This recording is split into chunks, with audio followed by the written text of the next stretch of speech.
It's a probapalooza, a proborama, a probe, all-you-can-probe buffet. Rather than legislate, both parties in Washington want to investigate the misdeeds of the other. With just a few weeks left of their majority, House Republicans want to hold hearings on the Clinton Foundation.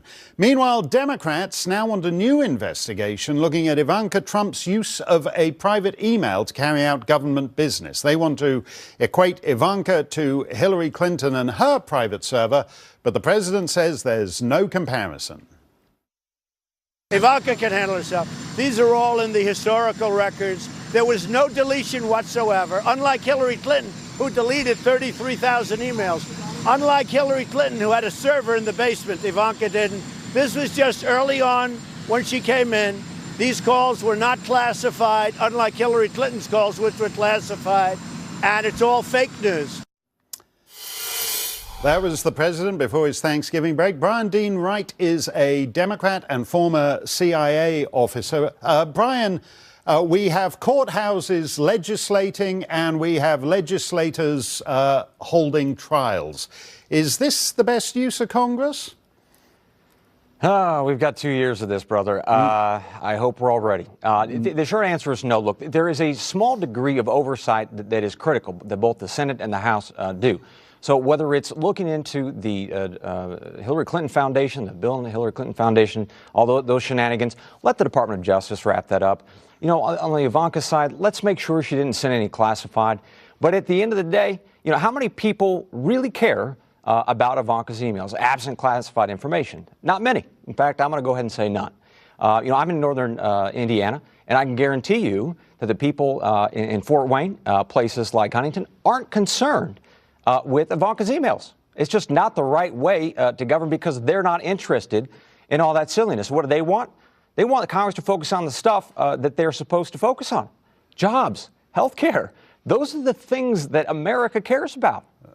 You're not going to get anywhere on that, though, are you? Because basically the energy in the new Democrat Congress is for a start, there's a lot of people who want to impeach the president. And if they can't impeach the president, they'd at least like to ensnare those around him, such as members of his family, in tedious investigations for a couple of years. Sure. Look, we've seen this, right? For the past 20-plus years, what does America experience? One side trying to mess over the other with the hope that they can gain even greater power in the next election. And I think what you have seen, certainly in 2016, and a degree here in the last few weeks, is people walking in to the voting booth and using their middle finger to vote and saying, enough, let's get back to the business of governing. And I think most people are so frustrated by the back and forth of not solving problems. Again, Huntington, I'll give you a great example. The carrier company shut down and has laid off a whole bunch of folks. Are they caring about Ivanka's emails? No, they're not. They want good jobs. They want to solve this global trade issue where everything gets shipped off to Mexico or to China. That's the stuff that people care about, good health care. So if people don't get the results they want, either from this last election when Democrats won or President Trump and his promises in 2016, parties are going to pay for it. Somebody's going to have to pay for it. And you watch, they will.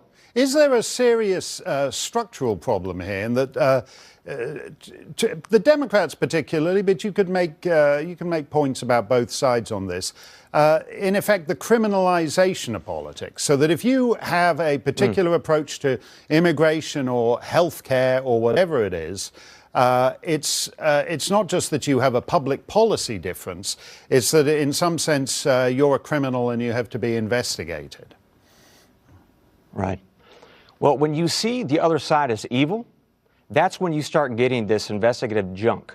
And so we have to change that with our own hearts. And definitely when we go to the voting booths, we have to forward prospects of folks in the political system who are more interested in solving problems and not seeing the other side as evil. I mean, that's really what it comes down to. Okay, Bryan, we'll wait and see whether they take you at your word for that. Thanks for that, and have a good Thanksgiving.